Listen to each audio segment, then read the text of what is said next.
Good morning, everyone, and welcome to the California State Railroad Museum Portscast. My name is Debbie, and I am an Educational Programs Coordinator here at the museum.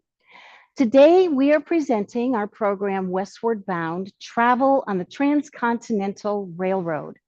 And we're going to talk about what it was like to travel on that railroad after the Transcontinental Railroad was completed, what travel was like, and some of the impacts of that railroad. Now, as you can see, I'm here live, and I'm going to take you to a few places here in the museum as we go along. I also have a couple of pre-recorded sessions, so some videos to show you. So I think we're going to have fun today and learn a lot. And let me just start out by saying that as the California State Railroad Museum is located right here in Old Sacramento State Historic Park in Sacramento. And as a railroad museum, our galleries are filled with historic cars and locomotives, just like the one that I'm standing in front of right here. I'm standing in front of the Governor Stanford locomotive. Now, I don't know if that name is familiar to any of you. If you've studied the building of the Transcontinental Railroad, perhaps it is Leland Stanford. Leland Stanford was governor of California in 1862 and 1863. He was also the president of the Central Pacific Railroad. And again, if you remember your Transcontinental Railroad history, the Central Pacific Railroad built the western portion of the railroad. The Union Pacific Railroad built that eastern portion. And here in this museum, we pretty much focus on the Central Pacific part. Now, if I could step away a little bit, you can see here that this is a beautiful locomotive. It's the first thing that people see when they enter the gallery. So it's very impressive. Well, let me tell you a little bit about it. It was built in 1862 in Philadelphia, Pennsylvania. Now, in Philadelphia, it was built by the Norris Brothers Locomotive Works, but it came here to California. So here's the first question I'm going to ask you, and I want you to think about it. Actually, I do want to tell you, if you have any questions at all for me throughout this program, put it in that Q&A section. If you have a personal device, if you don't have a personal device, you could talk to your teacher and they can send the question to me, and I will try to get to as many questions as possible at the end of the program. But right now I'm asking you this question, and I just want you to think about it, okay? How do you think that locomotive got all the way across the continent to California in 1862? You thinking? It's a little bit of a tricky question. So how many of you said that it got to California by railroad? Anybody say that? I see some of these emojis going up. Well, some of you might have said that, and it's a really good guess, but it happens to be wrong for one reason. The railroad wasn't built across the country in 1862. That was completed in 1869 in Promontory Summit. So I have a map here to show you. And if you look at this map, you can see why that would have been impossible for this locomotive to get all the way across the country, because you see there are no railroad tracks. These red lines over here represent all the railroads that were available before 1869. And you can see in the eastern portion of the country that there were a lot of railroads, but it just stops right in the middle, right around Omaha, Nebraska, and there are no railroad tracks. So that brings us to the question, how did this locomotive get here to California? The answer is that it came here like anybody else got here. Anybody that wanted to come to California in 1869, they had very few choices. One of the choices was to travel across the country, across the continent, maybe by wagon train or by horse, mostly walking, but that would have been really difficult with a great big locomotive like this, right? The other choices were to come by ship, and you actually had two choices to come by ship. One was to take the long route that went all the way around South America back up to California, or you could take a shorter route across the Panama or Nicaragua route. But that would have represented changing ships. And that too would have been difficult in bringing this locomotive here. So what did they do? Well, as I said, they brought it all the long way and they put it in crates. They took that beautiful locomotive apart once they put it together, put it in crates, put it on the ship, and sent it to California. It arrived here in Sacramento, just right outside the doors here, not too far, in Old Sacramento State Historic Park, what we call it today. It wasn't then. Those crates arrived, and I don't know if they had instructions, but somebody knew how to put it back together and build the railroad tracks, and that's how it got here to Sacramento. As I said, this is a real locomotive, and it was real. It's the one that actually arrived here and was part of building that Transcontinental Railroad. It hauled the supplies that they needed to build the rails. You notice here that it's on rails. Those are heavy. They've got ties, they've got spikes. So all of that heavy equipment that they needed was transported by the locomotive to where they were building the railroad. And then once they got those tracks built, it also transported freight and people. So the building of that railroad changed life in America forever. It made travel faster, easier, and cheaper than ever before. Well, that's the story of the Governor Stanford, and someday, if you come to the museum, maybe you'll be able to see that in person. But we're going to move on now, and this brings us to the time for our first video, and you are going to meet our colleague Lauren, and Lauren's going to talk to you about the reasons why people would take that railroad to come out here to California. We call them push and pull factors. Why would someone want to leave their home to come here? And what were the features in California that would bring them here? So here's what I want you to do. I want you to watch the video, but think about what some of those push and pull factors are. And when we get back, we'll talk about some of those. Okay, so I'll see you on the other side of that video.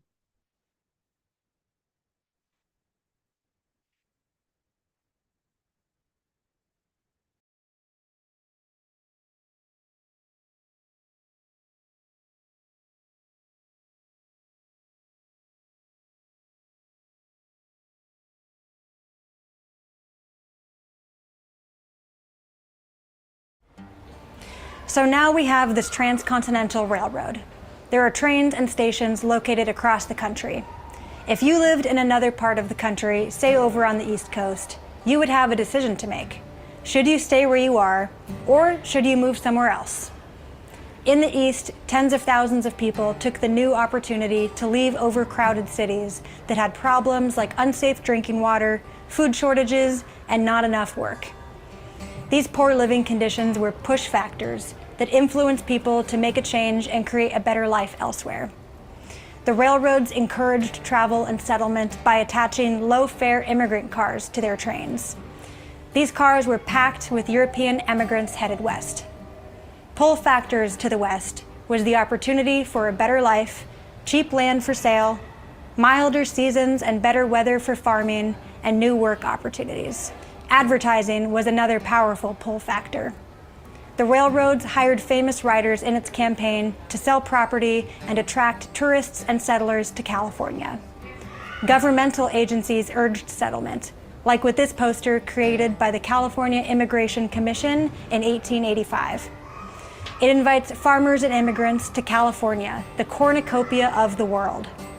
What is a cornucopia? Well, it's a symbol of plenty. It boasts of nearly 44 million acres of land untaken. When the government reported lands untaken, they were excluding the native residents who had been living on and stewarding the land for thousands of years.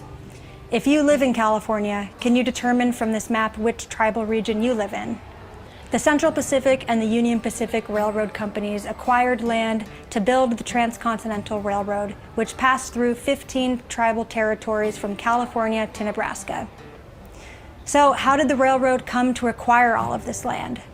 Well, we have to go back a bit to 1862, when the plan for the Transcontinental Railroad was being formed. In 1862, Abraham Lincoln signed the Pacific Railroad Act, which provided government bonds to fund the construction of the Transcontinental Railroad. It also gave away vast amounts of land to the railroads through land grants. The U.S. government surveyed public lands and divided them into 1 mile square sections. The railroads received sections of this land in a kind of checkerboard pattern. Between 1850 and 1870, 7% of the land in the United States was given to 80 railroads, mostly in the West. Maps such as this one from the Library of Congress's collection were drawn to show available lands throughout the West and California. Notice how you can see the squared sections of land. The Transcontinental Railroad can be seen stretching across Nevada and leading to Sacramento, where it links up with other railroad lines going north and south. With railroads expanding into new territories, railroad companies were confident that settlers would follow and that the value of their lands would increase. And they were right, people came. As a result of all of this emigration, the population in Sacramento grew from around 7,000 non-native residents in 1850 up to 29,000 people in 1890. And today, Sacramento's population is up to over 513,000 people, including Sacramento's indigenous descendants.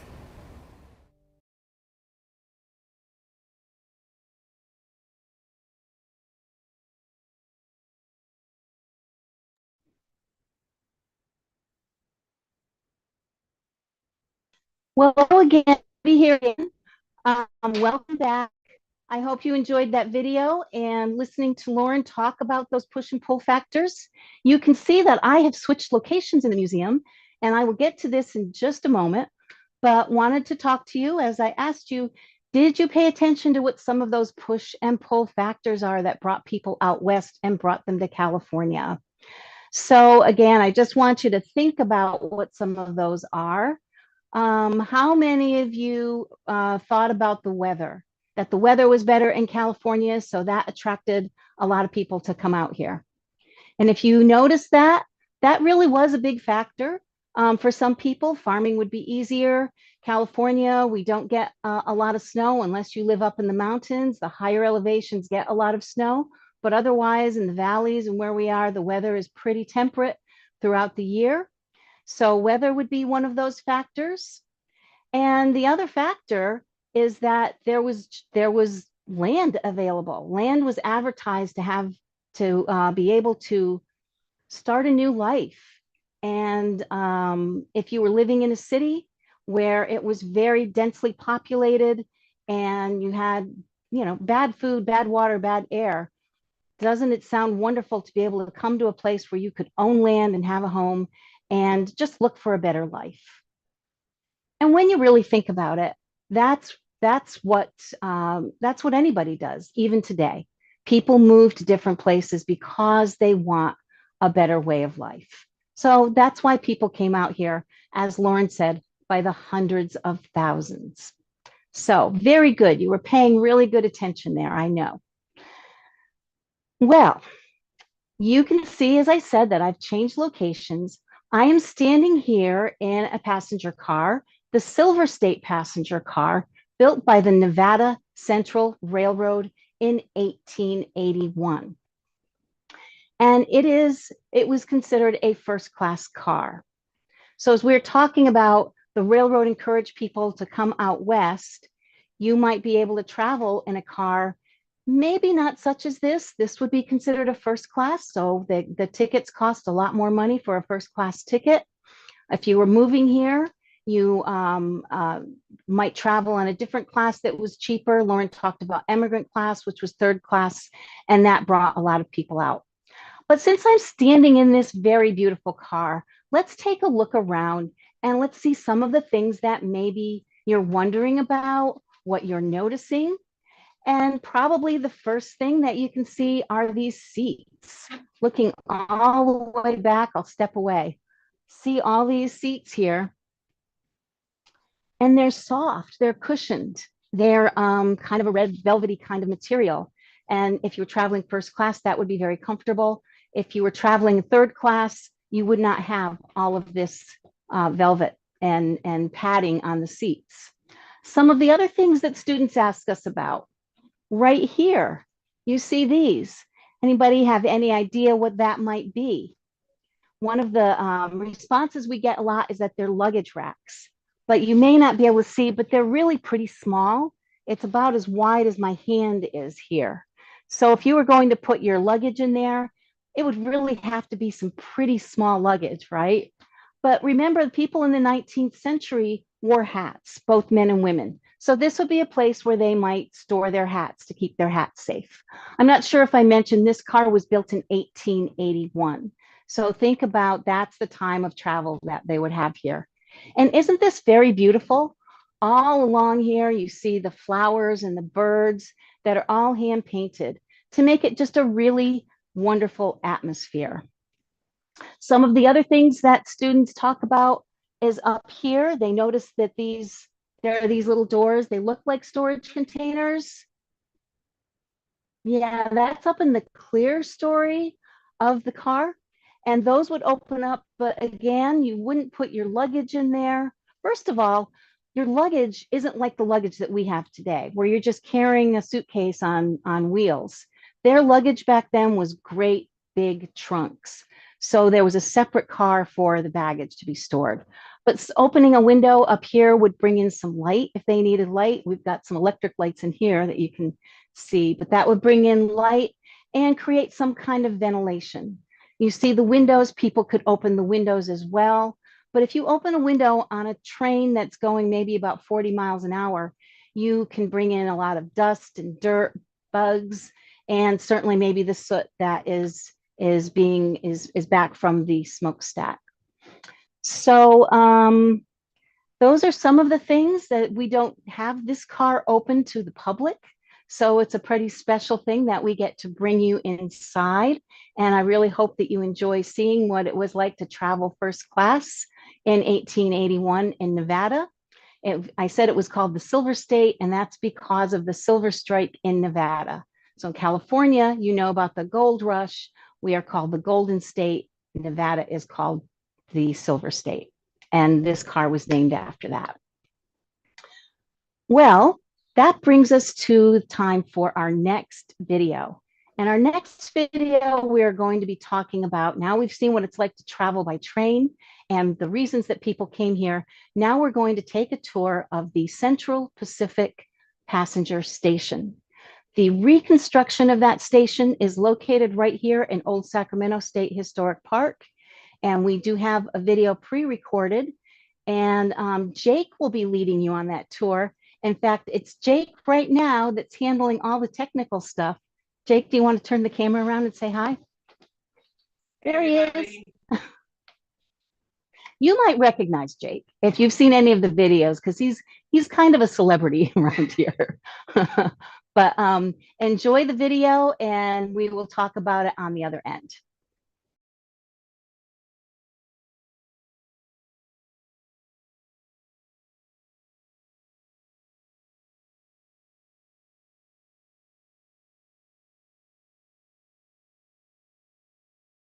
Sounds of business and travel filled this passenger station. It was the center of town and the central hub of California travel. Trains ran in and out of here every day, from arrivals from the east to departures to the east, and so much more. There was also significant travel within California to places like Redding, Los Angeles, and San Jose. It was also a significant terminal for riverboat steamer access to and from Oakland by way of Sacramento River. The streets alongside Sacramento's waterfront bustled with the sounds of horses, wagons, buggies, and streetcars. It was a loud and confusing place with languages from all over being spoken. If you were here in the 1870s, you'd hear the clanging of the locomotive bells and the hiss of the steam whistle. You'd see railroad workers warning passengers to keep away from the tracks. You'd see passengers with tickets and bundles in tow looking for their train cars. You'd see porters and other railroad workers pushing large baggage carts to loading locations. Around. Imagine this area crowded with farmers, politicians, traveling salesmen, immigrants, cowboys, and miners. Today, most of us have our own individual forms of transportation. We separate ourselves out from other travelers in our own private automobiles. But in the 1870s, that just wasn't possible. If you wanted to travel long distances, you'd probably be doing it by train, and you'd pass through stations like this. That created quite a melting pot, as people from all over and all walks of life gathered at one central location in order to get somewhere else. The inside of passenger stations in the 1870s looked quite a bit different from what we'd expect today. In this passenger station, there were two separate waiting areas. This is the main waiting area, but there is also a ladies' waiting area for female passengers. By the way, you'll notice that the ladies' waiting room has been transformed into a museum store for our purposes, but try to imagine it as it was in the 1870s, as a separate place for rest and relaxation. Now this brings up the obvious question of, well, why was there a separate space for female passengers? And that is a complicated question, but most simply, train travel in the 1860s and 1870s was dirty, dusty, and somewhat dangerous. Compared to the hustle and bustle in the main waiting room, the ladies' waiting room offered female passengers a quieter and safer space. Inside, you would have found a sofa, some chairs, a newspaper rack, and maybe even some hand-drying towels resting near a cast iron stove. Gender stereotypes meant that the ladies' waiting room was more comfortable than the main waiting room. However, these same gender stereotypes limited females' employment and educational opportunities. That doesn't sound like a fair trade-off to me.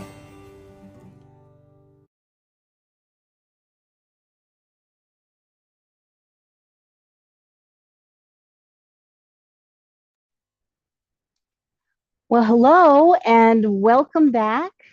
You can see that we have switched locations on you yet again. I am standing actually in the roundhouse area of the museum and standing in front of the Sonoma locomotive. This happens to be Jake's favorite locomotive in the museum, I think.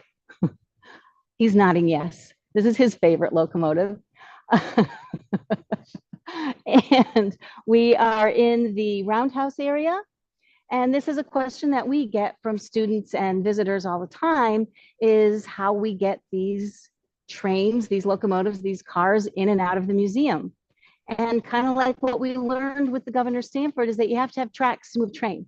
So there are tracks here, and we move them in and out of the roundhouse for special events.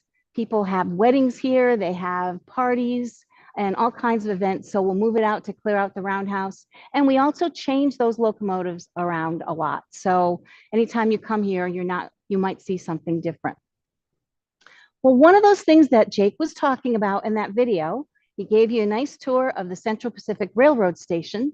So I'm going to show us something. I'm standing right in front of it. Pretty soon I'm going to move out of the way so you can see this painting of what the station looked like in the 1870s. So if we can focus in on that a little bit, well, I'll bring it. Should I bring it up to the? Yeah. All right. Okay. All right.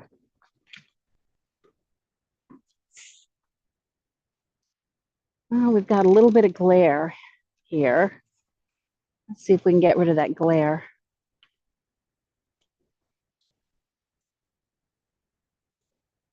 That's better. That's a little bit better. There we go. I'll try not to move it. This painting was painted by a man named William Hahn, last name H-A-H-N.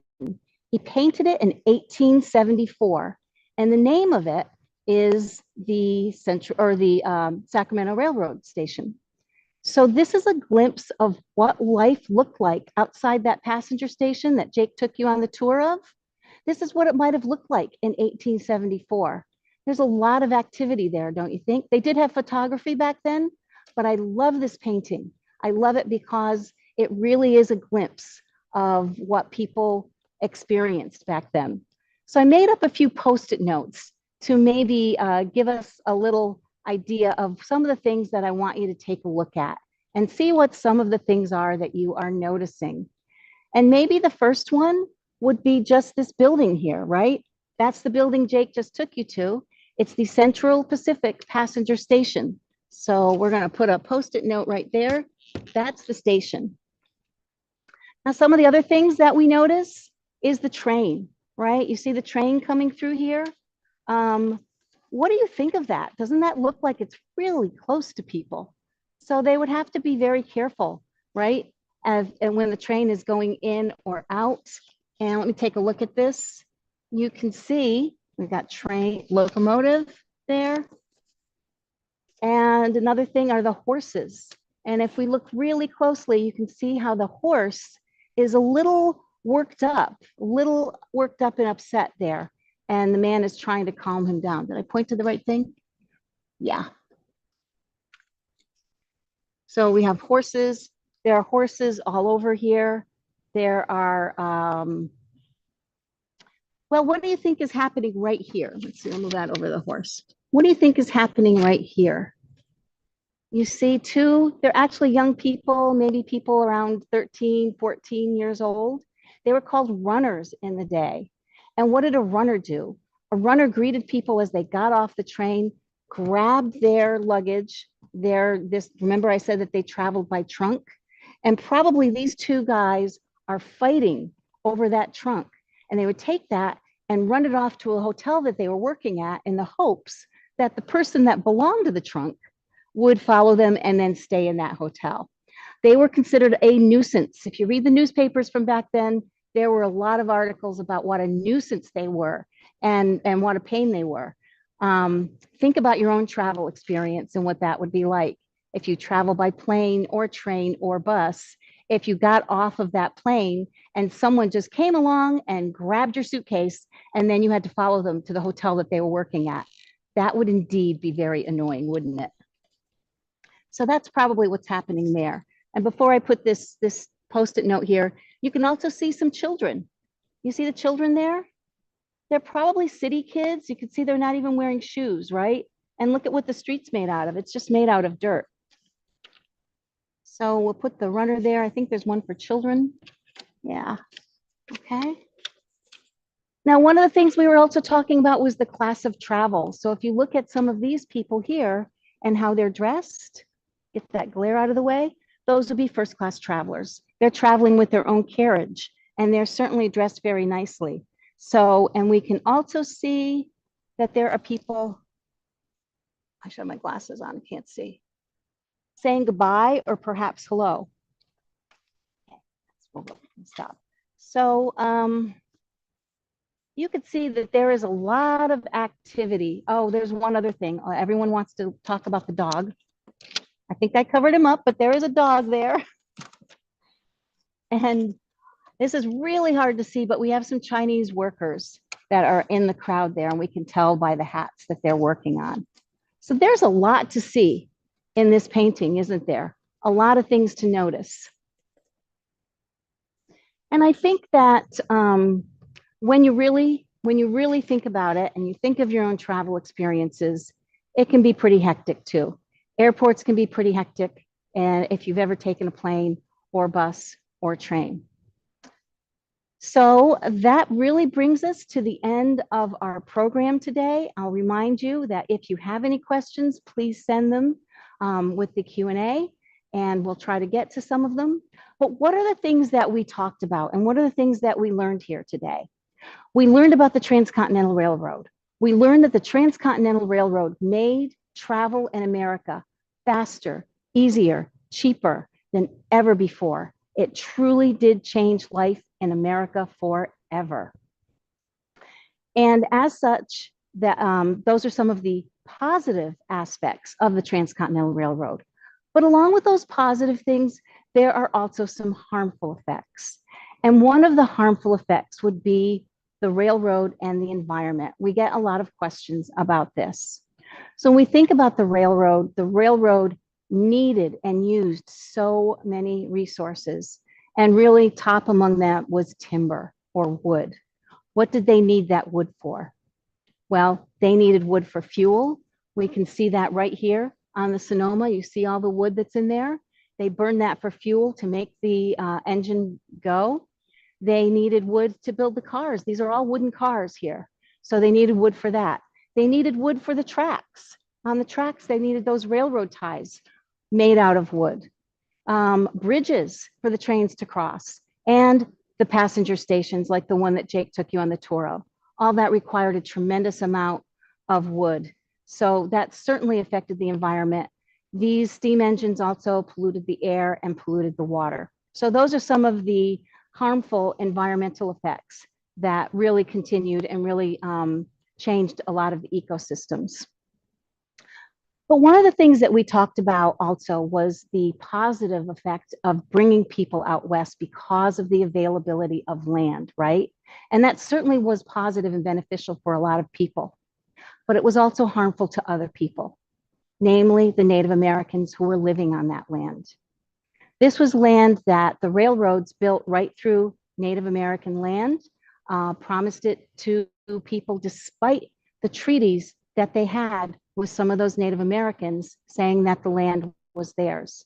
And so conflicts arose. And some of those, over time, eventually, the US government did send in troops to remove some of the Native Americans onto reservations. And they reacted in a way that you might understand, right? They were confused, they were hurt, maybe they felt betrayed. So these were some of the things, and they fought back. And the US government sent in troops to remove the Native Americans to reservations. So that certainly would be one of the harmful effects that the railroad had on the Native American population. Another one of those harmful effects on the Native American population was when the trains came through the land, it killed a lot of the bison that the Native Americans depended on for food, for shelter, for trade items, for clothing items. The Native Americans depended on the bison for a lot of things. And I do use that term bison. Maybe you've heard the term buffalo. We kind of use them interchangeably, but here in America, that animal is called the bison. So I didn't want to confuse you on that. Well, by the time that the railroad was finished, there were 600 million bison roaming the plains. And just 20 years later, that number was reduced to about 1,000, near extinction of the bison because the railroads encouraged people to come and shoot the animals. They were shooting the animals for sport. They didn't use them for food, shelter, clothing, as the Native Americans had, and they depended on that. So those are certainly some of those more harmful aspects that we do want to take into consideration, even as we talk about the positive things that the railroad brought and the growth of cities and the way to transport items back and forth very cheaply. So you might want to think about that. Maybe think, how could they have done that differently? How could they have avoided the near extinction of the bison? Maybe that's something that you can talk about later. Well, that truly does bring us to the end of our program here. And I'm going to check and see if we have any questions from you. How would people eat on the train? Oh, okay. Sorry, this thing just. Okay, the question was, how would people eat on the train? That's a great question. Sometimes what they would do is they would bring the food with them in a basket, but that would only last so long if you're traveling across the country and it takes several days. So every time a train would pull into a station, there might be a little restaurant there. They would run out and get the food. There might be what they called newsboys. They were all boys, by the way. They weren't news girls that came on the train and would sell people bread, maybe hard-boiled eggs, fruit, things of that nature. If you were traveling first class, you might be on a car that had an actual dining car, but most people didn't have that. So what my favorite train car was? What's your favorite train? Oh, well, my favorite train, I think I said it was the Governor Stanford that was at the beginning of the museum. That was the first one that we talked about. I also happen to love the one that's just right here. It's called the Commissioner's car.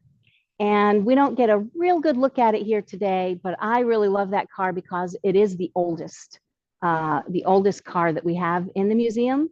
And it is on loan to us from the Nevada State Railroad Museum. But what's really great about that is that it was at Promontory in 1869. It was really there. So that's a pretty special thing that we are able to have on display here. Still take the Transcontinental. Can you still take the Transcontinental Railroad today? Sure. You could travel across the country by train. Is it the exact same route? It's pretty darn close, but there are some parts of it where they needed to be able to widen the tracks and to allow for bigger locomotives. So those would be a little different, but it's pretty close. How fast can a train go? How fast can a train go? Oh my gosh, I don't know. The trains, the cars that we're looking at here probably would have traveled about 40 miles an hour. And trains today, if you're taking the Amtrak, I think it can go probably maybe about 60 miles an hour, about as fast as a car. What is the biggest difference between trains now versus then? The biggest difference between trains now versus then? Well, there are a lot. The size of the train is different. Certainly the comforts that you would experience in the train and being able to get food on the train. I have taken the Amtrak from here, from Sacramento, up to Reno and going through the Sierra. There's an observation car that you can be in where you can kind of play games, and it's just covered by windows, so you get to see all of the scenery. The fuel, the trains are not traveling, they're not using wood or coal for fuel. They use diesel for the trains. So that would be something that's different. What else am I missing? Anything? Oh my God. There was one question asking when the museum was made and fun things to do at the museum. You want to know a little bit about the museum? Well, that's one of our favorite topics. This museum opened its doors in 1981. So a little over 40 years ago, we've been here, and there are so many fun things. As you can see with these locomotives, they're great to look at and to learn about. You can learn all about the Transcontinental Railroad, but there are some cars that you get to go inside of. We have a car that is called a sleeper car. That's a car that's full of beds. Basically, they're beds that people slept in. But when you go on that car here in the museum, it moves. So you can feel like you're actually riding a train, and you can go in the dining car and see what the dining car was like and look at all the different types of china. We have a play area upstairs. We have the STEM area upstairs, and we have a lot of model railroad pieces too. So when you come to the museum, and that brings me to something I want to tell you about, especially if you're in 4th grade, the California State Parks has the Adventure Pass. The Adventure Pass is something that talk to your adults at home about, because you have to go online and fill out that application, but it can get you in 54 parks in the state of California for free for you and your family. So if you are in 4th grade, I highly encourage you to take advantage of that. And guess what? This museum right here, the California State Railroad Museum, is one of those museums that you could come to for free with the Adventure Pass. And for teachers, also, if you we'd love to hear back from you. I'd love your feedback on this program. So if you'd fill out the evaluation form that we send you. In fact, we've rewritten the program to relate to some of the things that you have asked us to include in the program. So we really do take that into account, because we want to be here for you and what's good for you and your students. So if you fill out that evaluation, we sure would appreciate it. There are other PORTS programs too. PORTS has what can take you to just about any park that we have here in the state of California virtually, like we're doing today. So please check that out. And I feel like there was one more thing that I wanted to tell you about. I guess it was PORTS in the evaluation. That really does. We have no more questions. We're good. That brings us to the end of our program. Thank you so much. It was fun being with you here today. And I hope you have a great rest of your